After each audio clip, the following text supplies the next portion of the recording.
네, 수요 예배는 계속해서 진행된 그 1일 말씀의 연장선에서 요한계시록을 나가겠습니다. 어제가 요한계시록 5장 나가야 됐는데 그 5장의 내용과 6장의 내용과 7장의 내용을 하나로 이렇게 우리가 합해서 봐야 될 필요가 있기 때문에 이 세 장을 오늘 함께 수요 예배 때 나가는 시간을 가지려고 합니다. 우리가 2, 3장에서는 이제 1장에서는 요한계시록 안 찾아도 돼요. 요한계시록 뒷부분에 있어요. 그냥 듣기만 하세요. 요한계시록 1장에서는 이제 그 예수 그리스도가 살아나셔서 그가 보좌 위에서 무엇을 하시는지 요한이 이제 그 성령의 이끌음을 받고 그 성령의 인도하심, 감동하심에 따라 이제 보게 되는 거죠. 그리고 2장, 3장에서는 그 시대에 교회들에게 지금 앞으로 일어날 일과 또 보좌 위에 계신 분이 어떠한 회개의 그런 권면을 하는지를 이제 기술을 하고 있고요. 그 다음에 이제 4장에 와서는 이런 일이 있은 후에 열린 문으로 지금 어떤 시간적 공간적 이동이라고 해야 될 것 같아요. 제가 이제 설명할 수 있는 거로는 요한이 이제 공간적, 즉 2장 3장에 있었던 어떤 교회, 자기들이 살고 있는 그런 세계가 아니라 하늘에 열린 문을 통해 가지고 그 보좌 위의 세계라는 그 세계로 이제 가게 되는 거죠. 성령의 인도하심을 따라. 그럼 이제 그가 가서 무엇을 봤냐라는 게 이제 4장에 나와 있고요. 그 다음에 5장에는 거기서 이제 어떤 사건, 액시던트라고 하는 사건이 발생하는데 그 사건이 이제 뭔가 이제 우리가 살펴보면 됩니다. 5장을 보니까 내가 봄에 보좌에 앉으신 이의 오른손에 두루마기가 있으니 안팎으로 썼고 일곱 인이 봉하였다 이렇게 돼 있어요. 그가 이제 갔는데 이제 어떤 일이 벌어지냐 봤더니 보좌 위에 앉으신 이의 오른손에 두루마기가 있더래요. 근데 그 두루마기가 7개의 인으로 이제 봉하여 돼 있대요. 그럼 두루마리가 쭉 연결돼 있는 건데 그 봉한 것들이 이제 7개로 구분이 됐다고 우리가 볼 수도 있고요. 또 하나는 7개의 이런 봉한 7개로 인이 친 봉한 게 이렇게 말려 있는 거예요. 두루마기가. 그래서 그것을 또 볼 수도 있고. 어쨌든 중요한 것은요. 5장에서 우리가 주목할 것은 뭐냐면 그 안에서 어떤 일이 벌어지냐면 또 봄에 힘 있는 천사가 큰 음성으로 외치매 누가 그 두루마리를 펴서 그 인을 떼기에 합당한가 이거예요. 그러니까 지금 이제 보좌에서 어떤 큰 이걸 어떻게 얘기할까 사건이라고 해야 되나 이제 어떤 뭐가 있는데 진행되는 그게 뭐냐면 그 두루마기의 인을 누가 펴서 인을 떼서 그거를 갖다 펼치냐 이거예요. 그 두루마기를 펴서 그 인을 떼기에 합당한 자가 누구냐라는 거죠. 근데 우리가 알 수 있는 것은 이전까지는 없었다는 거예요. 근데 그게 이전까지 없는데 가만히 보니까 3절에 하늘 위나 땅이나 땅 아래 능히 그 두루마리를 펴거나 보거나 할 자가 없는 거예요. 그래서 4절을 보니까 없는데 요한이겠죠. 뒷절 보면 내가 크게 울었더라. 그러면 우리가 이제 주목해야 될 점은 뭐냐면 두루마기를 펴서 인을 뗄 자가 없다는 거에 대해서 왜 거기에 있는 큰 천사들은 힘있게 큰 천사들은 음성을 내며 외쳤을 것이며 그리고 요한은 왜 울었냐는 거예요. 그죠? 그러니까 이 두루마리를 펴서 인을 뗀다는 게 첫 번째 어떤 의미를 가졌는가를 우리는 알아야 돼요. 이게 가장 중요한 거죠. 두루마기를 펼치고 인을 뗀다는 게 과연 보좌 위에 있는 천사들과 내 생명체들 또 요한에게 있어서 요한은 이제 교회가 되니까 2, 3장에 나오는 교회의 입장에서 있었을 때 이게 왜 중요한가 이걸 못 떼서 왜 울었는가라는 이제 그거에 우리는 이제 생각을 해봐야 되겠죠. 그랬더니 6절을 보니까 내가 또 보니 보좌와 내 생물과 장로들 사이에 한 어린 양이 서 있는데 일찍이 죽음을 당한 것 같더라. 그에게 7뿔과 7눈이 있으니 이 눈들은 온 땅을 보내심을 받은 하나님의 7영이다. 우리가 생각할 때 어린 양을 보면 아이 뭐 예수님의 모습이야? 우리 이렇게 생각할 수도 있겠죠. 또 어린 양을 하면 죽임을 당했던 것 같으니까 진짜 우리가 생각하는 램, 어린 양이야? 근데 그게 아니라는 거예요. 어린 양이라는 건 상징적인 의미에서의 이름이고 그의 모습은 봤더니 7뿔과 7눈이 있다라는 거예요. 그럼 7뿔과 7눈이 뭐냐 봤더니 이 눈들은 온 땅에 보내심을 받은 하나님의 7영이다. 그래서 2장과 3장의 내용으로 넘어가게 되는 거예요. 2장과 3장의 내용을 이렇게 보면 예수님이 뭐냐면 7촛대와 7별을 가졌다고 했잖아요. 이게 뭐냐면 하나님이 보낸 7사자와 그리고 7사자와 그리고 7교회를 거닌다 그런 거예요. 그러니까 다시 말해 우리가 이제 알 수 있는 것은 뭐냐면 어린 양이 뭐냐를 이렇게 할 때 어떤 우리가 알고 있는 이런 물질 세계의 램이라든지 혹은 예수 그리스도 그의 제자들을 만났던 예수 그리스도로 더 이상 보면 안 돼요. 그러니까 이 어린 양의 의미는 교회의 의미예요. 다시 말해 교회를 다스리고 교회를 위해서 교회가 되신 그분이 뭐냐라고 봤더니 바로 어린 양이다 라고 할 수가 있다라는 거예요. 이해 가셨습니까? 그럼 이제 뭐냐면 이 어린 양이 이제 7절 보니까 그 어린 양이 나와서 보좌에 앉으신 이의 오른손에서 두루마기를 뭐한다? 취하다. 이 두루마기를 취했더니 그 다음 일이 이제 벌어지는 거예요. 이때까지는 두루마리를 취할 자가 없어서 보좌에서 이 다음 일들이 일어났을까요? 안 일어났을까요? 안 일어났겠죠. 근데 이 어린 양으로 인해서 그 두루마기가 취해지니까 그 다음 일이 벌어지는데 그 사건이 뭐냐 봤더니 8절 그 두루마기를 취해심에 네 생물과 24장로들이 그 어린 양 앞에 엎드려 각각 검은고와 향이 가득한 금 대접을 가졌으니 이 향은 성도들의 기도다. 그 두루마기를 어린 양이 가지니까 그 다음에 일어나는 일이 뭐냐 봤더니 성도들의 뭐예요? 기도가 네 생물과 20장로들에 의해서 어떻게 되는 거예요? 받쳐지게 되는 거예요. 이해됩니까? 그리고 또 두 번째 또 사건이 일어납니다. 어떤 일이 벌어지냐면 9절 그들이 새 노래를 불러 이르되 그러니까 새 노래가 나온 거예요.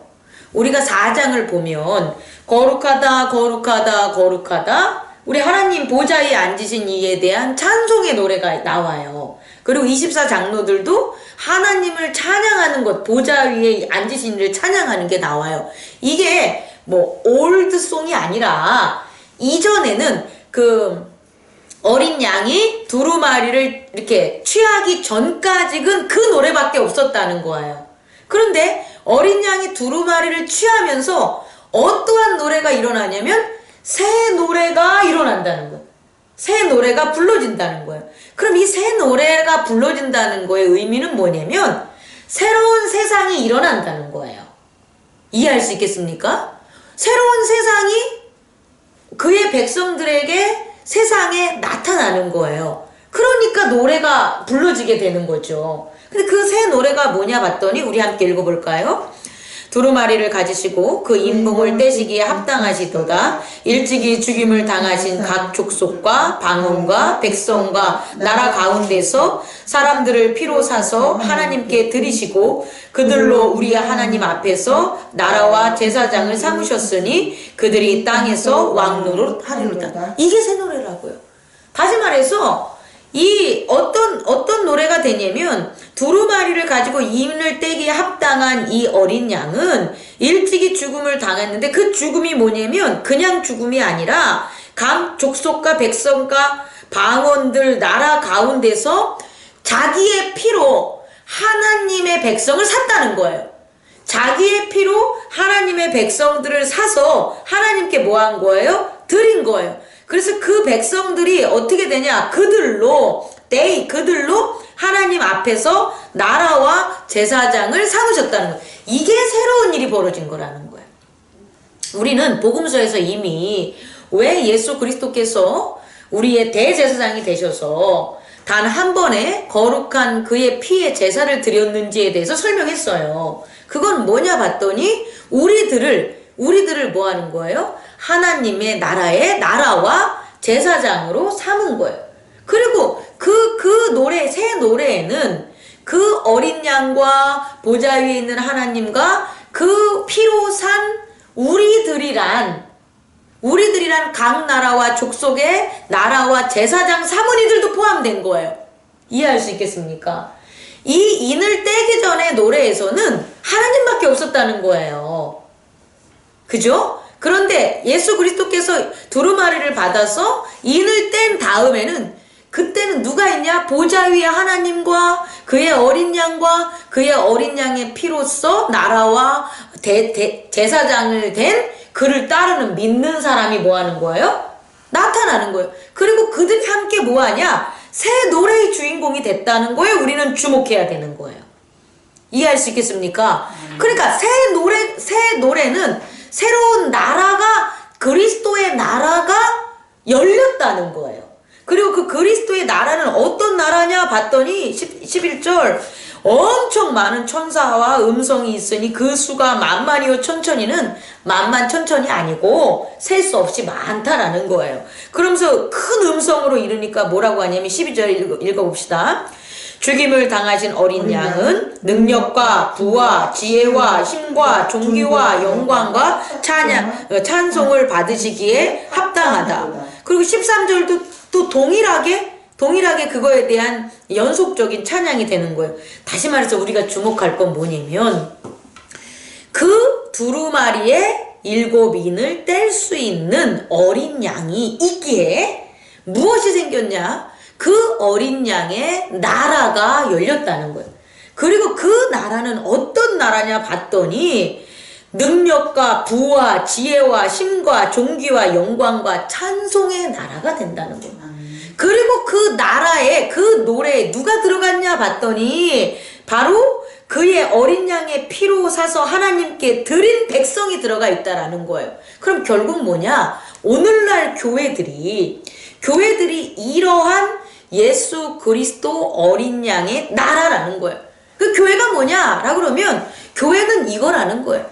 교회는 예수 그리스도께서 어린 양이 하나님의 모를 받아서 두루마기를 받아서 7인을 떼기에 합당한 그와 같은 나라가 교회가 되는 거고, 그 교회에는 무엇을 해야 되냐면 하나님의 나라와 제사장이라는 거예요. 교회는 하나님의 나라와 제사장이라는 역할을 하는 거고, 또 교회는 어떤 능력이 있나 봤더니 능력과 부와 지혜와 힘과 존귀와 영광과 찬송이 있다라는 거예요.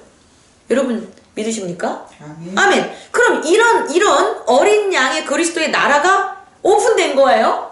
열린 거예요? 그럼 이제 어떤 일이 벌어지겠어요? 여러분 이전까지는요 심판이 없었어요. 예수 그리스도는 구원을 하기에 왔기 때문에 그를 못 박았던 자들, 또 그를 유혹하거나 그의 백성들을 갖다 갈등하고 죄악에 빠지게 했었던 그 죄들은 심판을 받았어요? 못 받았어요? 못 받았죠. 이전까지는. 그런데 어린 양의 그리스도의 나라가 열린 것은 결국 그 죄가 뭐 받는다는 거예요? 심판받는다는 거예요. 그럼 그 세계와 죄가 어떤 심판이 이제 받겠냐라는 게 6장에 나온 7인이 되는 거예요. 그럼 예수 그리스도는 그 권능을 가지고 그의 나라는, 그의 교회는 무엇을 하겠냐는 거예요.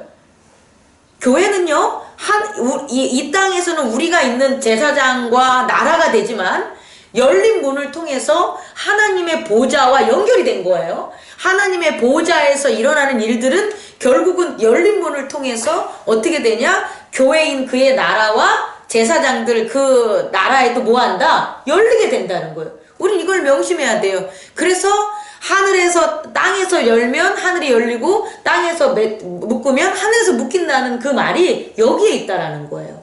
이해할 수 있겠습니까? 그럼 이제는 예수 그리스도의 나라, 어린 양의 나라가 됐으니 이제 그 나라가 무엇을 하냐? 이제 이게 나오지 않겠어요? 그 나라가 하는 게 두루마리에 7인을 띄는 거예요.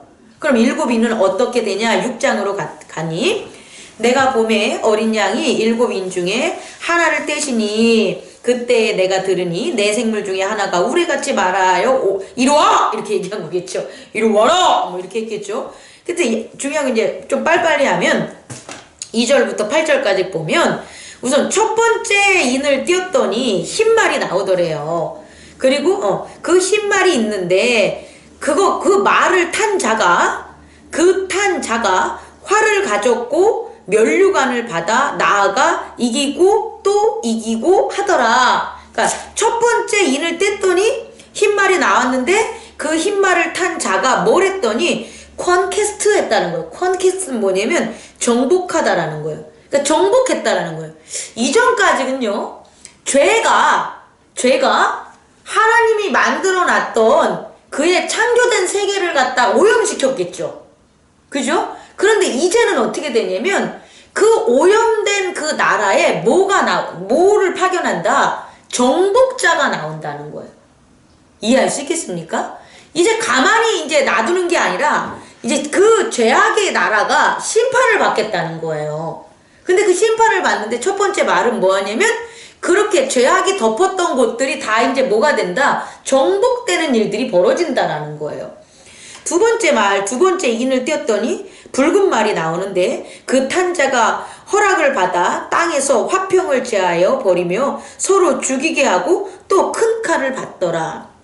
예수님의 그 예언 중에 뭐가 나오냐면 큰 고난과 환란이 나왔을 때 너희들은 그곳을 떠나라 그래요. 이해가 안 가지. 아니 예수님 고난과 환란이 있으면 당신이 심판하시는 분인데 오셔서 그 고난과 심판을 다 멸해 주시고 우리를 평화롭게 해주시면 좋지 않겠습니까? 이렇게 말했을 거예요. 또 오늘날 교회 사람들도 마찬가지예요. 세상에서 자기들이 막 어렵고 고난을 당하면 그 고난을 없애달라고 기도를 해요. 근데 아니에요 여러분. 죄가 있는 곳에 있는 고난을 그걸 없애서 평화를 만들겠다는 게 하나님의 계획이 아니세요. 하나님의 능력이 아니세요. 죄가 있는 곳은 멸하는 거예요. 더 이상 갱생하지 않는 거예요. 여러분 그거 꼭 명심하셔야 돼요. 그러니까 두 번째 탄발은 가서 뭐 하냐면 그곳에 허락을 받았다 그랬어요. 그 탄자가 허락을 받아서 땅에서 화평을 다 제해버린대. 그러니까 죄가 있는 곳에서 죄인들이 서로 죄악의 지배를 받아 지네들끼리 화평하고 좋은 게 있었던 그 모든 것조차 뭐 한다는 거예요? 제거해버리겠다는 거예요. 세 번째 인을 떼니까 검은색 말이 나왔더니 그 탄자가 자기 손에 저울을 가졌더라. 그러니까 거기 가서 뭐 하겠다는 거예요? 저울을 재겠다는 거예요. 너희들 각자의 죄가 얼마나 있는지 재겠다는 거예요. 그 을을 재는 게 아니에요. 제가 또 가수로 여러분에게 팁을 하면 우리는요 하나님이 잘하는 사람마다 상급을 준다고 생각하잖아요. 그래서 많이 잘하면 그것들을 갖다가 더 많이 주고 뭐 이렇게 생각하는데 그건 이 세상의 논리고요. 사실 의는요 재지 않아요. 성경에 누가 조금 더 의하고 조금 덜 의라는 거 갖다가 재가지고 상 준다는 거 없어요. 여러분 이거 이해할 수 있겠습니까? 의로우면 무조건 은혜 받는 거고 무조건 진리 안에 거하고 칭찬받는 거예요. 하나님이 계획하신 건 뭐냐면 죄예요. 죄. 그가 아주 눈코 하나 틀리지 않게 재겠다는 건 뭐냐면 의가 아니라 뭐가 된다고요? 죄가 되는 거예요. 그래서 죄인의 길에 서면 안 돼요. 특히 하나님을 믿는 교회 안에 있는 사람들은 죄를 지면 안 돼요. 죄를 지면 그 죄를 정말 하나도 빠짐없이 기록하시는 게 하나님이시라는 거예요. 그래서 세 번째 검은 말은 뭐냐? 검은 말을 탄 자는 죄를 손에 저울을 쥐고 있다. 세상을 그 죄들을 뭐 하겠다는 거냐면 죄겠다는 거예요. 그 다음에 7절 네 번째 인을 떼니까 청황색 말이 나오는데 그 탄 자의 이름은 사망이니 음부가 그 뒤를 따르더라. 사망이니 음부가 그 뒤를 따른다는 것은 뭐냐면 이 사망과 음부까지도 이제 어떻게 되는 거냐?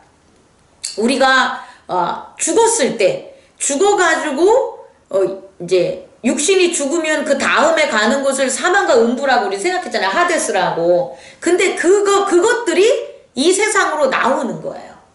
이 세상으로 나와가지고 이 세상에 땅의 4분의 1의 권세를 얻어 검과 흉년과 사망과 땅의 짐승들로서 죽이더라. 다시 말해 생각지도 못했던 것들, 그 하데스에나 일어날 수 있는 그런 일들이 살아있는 세상에 펼쳐진다라는 거예요. 여러분 이해갑니까? 끔찍하죠. 원래는 우리가 이렇게 육신의 물질의 세계와 하데스의 세계는 구분이 돼 있는 거예요. 그래서 하데스의 세계가 더 이상 물질의 세계인 우리가 살고 있는 세상으로 올라오지 못했어요. 근데 네 번째 인을 띠면서 청황색 말을 탄 자가 그 음부를 뭐 한다는 거예요? 이 세계로 끌어낸다는 거예요. 그걸 끌어내면 이 세계에 음부의 권세와 사망의 권세가 나타난다는 거예요. 그 얼마나 끔찍합니까? 얼마나 난리겠습니까? 그래서 예수님께서 그때가 난다는 걸 우리 제자들한테 막 설명을 해주시잖아요. 때가 되면, 나는 그때는 모르지만 그때는 하나님만 알지만 그때가 되면 그러면서 나라와 민족과 민족이 싸우고 불이 나고 여러 가지 묘사되는 게 있잖아요. 그게 바로 이거라는 거예요. 원래 이렇게 안 일어나요. 근데 심판의 때가 되면 음부와 사망이 이제 전복이 돼서 일어나서 결국 이 세상으로 나온다는 거예요. 끔찍하죠.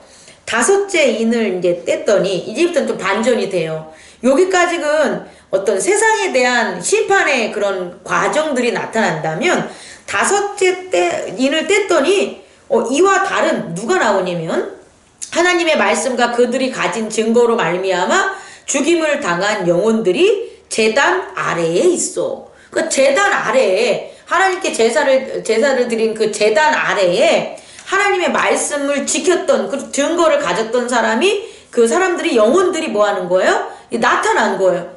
그리고 그들이 뭐라고 하냐면 대주제요. 땅에 거하는 자들을 심판하여 우리의 피를 갚아주지 아니하시기를 어느 때까지 하시리까?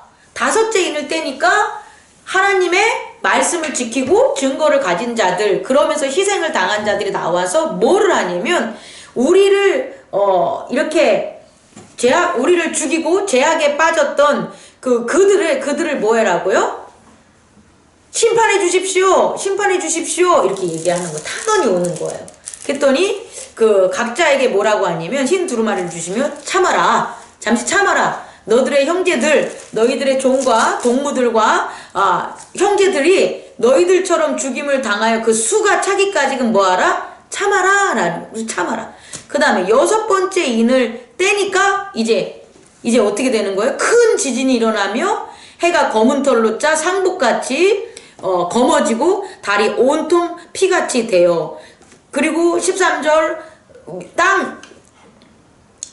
하늘의 별들이 땅으로 막 뭐 하는 거예요? 다 떨어져 나고, 그리고 두루마리가 말리는 것 같더니 하늘은 두루마리같이 말리는 것 같더니 떠나가고 각 산과 섬이 제자리에 옮겨. 이건 막 천지가 지금 뭐 하는 거예요? 개벽하는 거죠. 이 개벽이라고 얘기해야 되나? 천지가 망하는 거죠. 멸망되는 거죠. 그러니까 거기에 살았던 그 사람들이 다 어떻게 되는 거예요? 바위 틈에 숨어가지고 뭐 하는 거예요? 숨어가지고 굴이나 산에 바위 틈에 숨는 거죠. 그래서 16절 산들과 바위에게 말하되 우리 위에 떨어져 보좌에 앉으신 이의 얼굴에서와 그 어린 양의 진노에서 우리를 가려라. 그러니까 땅에 있는 자들이 이제 뭐 받는 거예요? 심판 받는 거죠. 누가? 보좌에 앉으신 이와 어린 양의 진노를 받는 거죠. 그래서 17절 보니까 그들의 진노의 큰 날이 이르렀으니 누가 능히 서리요 하더라. 여섯 번째 인을 떼는 것은 점진적인 뭐가 되냐? 심판의 그런 과정들이 이제 나와 있다. 그리고 그 인을 누가 뗐다? 어린 양이 뗀 거잖아요. 어린 양의 그리스도의 나라에서 그런 일들을 권능으로 주관한다. 그래서 인자가, 어린 양이 죄악을 심판하는 그 심판자의 모습을 복음서에서 우리에게 가르쳐 주신 거예요. 그리고 그것들이 어떻게 일어나는지를 갖다 요한의 계시를 통해서 보는 거죠. 근데 이제 7장에 가면 반전이 일어납니다. 진짜 우리가 왜 교회에서 우리를 그의 나라와 나라와 제사장 삼았는지 우린 정말 깨달아야 돼요. 그냥 성경책만 듣고 세상에 돈이나 벌려고 또 그냥 살면 안 돼요. 왜냐하면 정말 그 예수 그리스도가 왜 우리를 구원해 줬는지 그 반전이 그 열매가 7장에 나와 있기 때문이에요.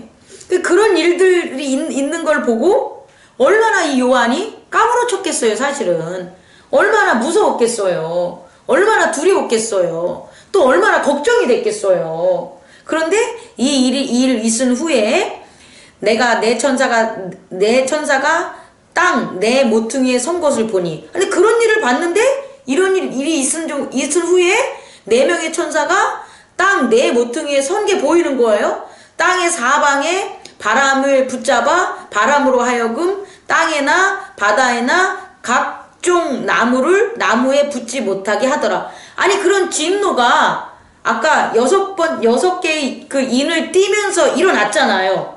그런데 다시 보니까 4천사가 내 모퉁이에 서서 땅에서 바다에서나 각종 나무에 불지 못하게 뭐 하는 거예요? 막고 있다라는 거예요. 2절 한번 읽어보세요. 시작.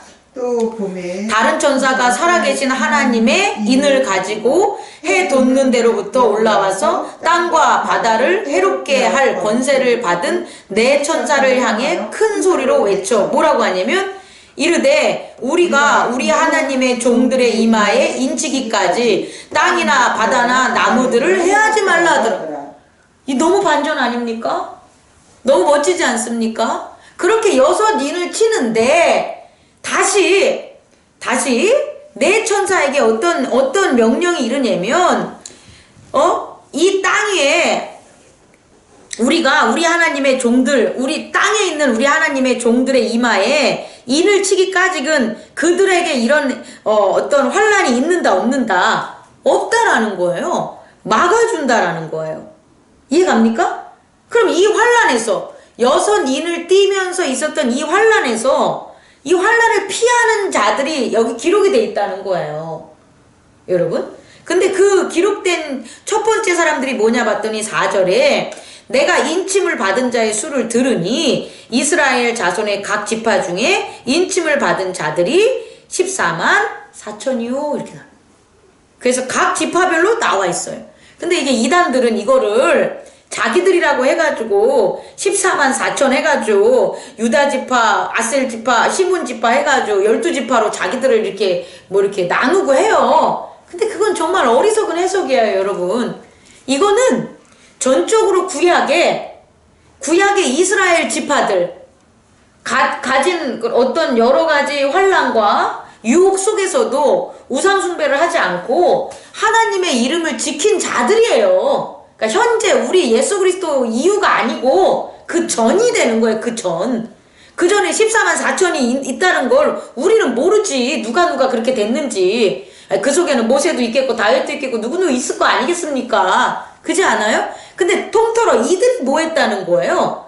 이들이 지금 구원을 받는다는 거예요. 그죠? 근데 이들만 구원받으면 우리는 뭐냐는 거예요. 그래서 진짜 놀라운 반전이 있어요, 여러분. 9절 한번 읽어보세요. 시작. 2일 후에 내가 보니 각 나라와 족속과 백성과 방언에서 아무도 능히 셀 수 없는 큰 무리가 나와 흰 옷을 입고 손에 종려가지를 들고 보좌 앞과 어린 양 앞에 서서 아멘! 이들 말고 14만 4천 명 말고 셀 수 없이 많은 흰옷 입은 자들이 보좌 앞과 어린 양 앞에 왔다라는 거예요. 그리고 10절 큰 소리로 외쳐 이르되 구원하심이 보좌에 앉으신 우리 하나님과 어린 양이 있더라. 그럼 이 사람은 여기 모인 흰옷 입은 이 셀 수 없는 이 많은 보좌 앞에 선 이 사람들은 뭘 믿고 사는 사람들이었냐는 거예요? 아니죠. 10절에 나와 있잖아요. 바로 더 구체적으로 구원하심이 보좌에 앉으신 우리 하나님과 어린 양에게 있도다. 이해갑니까 여러분? 제가 뭘 설교하는지? 이렇게 구원을 받은 자들은 그들의 믿음에 뭐가 있냐 봤더니 나를 구원하실 이는 보좌에 앉으실 우리 하나님과 그의 어린 양이야 라는 믿음을 가지고 살았던 수많은 셀 수 없는 힘옷 입은 자들이 종려나무 가지를 들고 보좌와 그의 어린 양 앞에 섰다라는 거예요. 그랬더니 이 뒷부분에 보니까 이들이 11절 12절 경배한단 말이에요. 이 경배하는 건 생략. 13절을 보니까 장로 중에 하나가 응답하여 나에게 이르되, 그들이 그렇게 이렇게 수많은 진짜 셀 수 없는 자가 왔더니 그 24 장로 중에 하나가 나한테 뭐 하는 거예요? 묻는 거예요. Then one of the elders asked me니까 나한테 물은 거 아니에요. 나한테 물어서 뭐라고 묻냐면 이 흰옷을 입은 자들이 누구며 또 어디서 왔느냐? These in fight lobo who are they and where did they come from? 아니 이걸 누구한테 묻는 거예요? 요한한테 묻는 거예요, 여러분. 그랬더니 요한이 뭐냐고 하니까 내가 말하기를 내 주여 당신이 아시나이다 하니 그가 나에게 이르되 이는 큰 환난에서 나오는 자인데 어린 양의 피에 그 옷을 씻어 희게 하였느니라. 다시 말해서 예수 그리스도를 믿는 자들이라는 거예요. 어떤 큰 환난과 어려움 속에서도 교회 안에서 예수 그리스도와 그 어린 양의 구원을 믿고 살았던 사람들, 그래서 그 예수 그리스도의 피가 마치 모세가 이스라엘 백성을 애굽에서 인도하여 내기 전에 마지막 재앙에서 어린 양의 피를 갖다 그의 문설주에 바른 자들만 장자의 구원을 얻었던 그 놀라운 그 축복의 그 구원이 바로 여기에서 또 증명이 된다는 거예요. 우리 교회라는 거예요. 교회에 예수 그리스도에게 구원을 믿어야 되는 거예요. 교회 다니면서 나는 구원 못 받아. 나는 구원 받는 게 뭔지도 몰라. 그럼 구원 못 받아요. 구원이 뭔지를 알아야지 구원을 받는 거예요. 구원 받는 것은 보좌 위에 하나님과 그의 어린 양이 나를 이런 큰 환난 중에서 뭐한다? 나를 살리신다라는 걸 믿는 거라는 거예요. 아멘? 아멘. 아멘. 15절 그러므로 그들이 하나님의 보좌 앞에 있고 또 그의 성전에서 밤낮 하나님을 섬기며 보좌에 앉으신 이가 그들 위에 장막을 치시리라. 이게 뭡니까? 예수 그리스도께서 그의 제자들에게 언약했던 거잖아요. 뭐라고 언약했습니까? 나는 보좌 위로 간다. 그리고 너희들도 보좌 위로 내가 초대하고 보좌 위로 온다. 올 수 있다. 이 복음을 전했잖아요. 누가? 예수님이 그의 제자들과 우리들에게 성경에서 복음서에서 그게 이루어짐을 누가 보는 거예요? 요한이 계시로 본 거예요. 이거 이루어진다는 것은 실제적으로 이루어지는 거예요. 어느 세계에서? 보좌의 세계에서. 보좌의 세계에서. 그래서 그를 믿는 하나님의 보좌의 나라와 그의 어린 양의 구원을 믿는 자들은 다 어디로 간다는 거예요? 보좌 위로 간 거예요, 여러분. 보좌 위로 갔고 우리도 갈 수 있고 앞으로도 간다는 거예요. 그리고 가서 뭐 하냐? 밤낮 하나님을 섬기며 보좌에 앉으신 이가 그들 위에 장막을 치시라. 얼마나 멋집니까? 그게 하나님의 나라예요. 그게 그리스도의 나라예요. 그래서 그곳은 어떤가 봤더니 그들이 다시는 줄이지도 아니하며 목마르지도 아니하고 해나 아무 뜨거운 기운에 상하지도 아니하리니 이는 보좌 가운데 계신 어린 양이 그들의 목자가 되사 생명수 샘으로 인도하시고 하나님께서 그들의 눈에서 모든 눈물을 씻어 주실 것임이라. 그럼 모든 눈물을 씻어 준다는 거겠죠.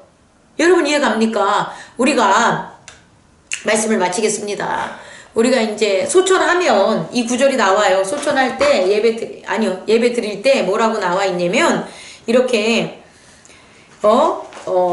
줄이지도 아니하고 다시는 줄이지도 아니하고 목마르지도 아니하고 해나 아무 뜨거운 기운이나 상하지 아니하고 이걸 얘기를 한다. 여기 보세요. 그 신경 쓰지 말고 이걸 얘기하는데 정말 그런 보좌 위의 세계가 어떤 건지를 알아야 돼요, 여러분. 그 믿음이. 그리고 보좌 위의 세계는 그런 여섯 인을 떼는 그런 환난과 큰 환난에서 견뎌야 되는 거예요. 뭘 가지고?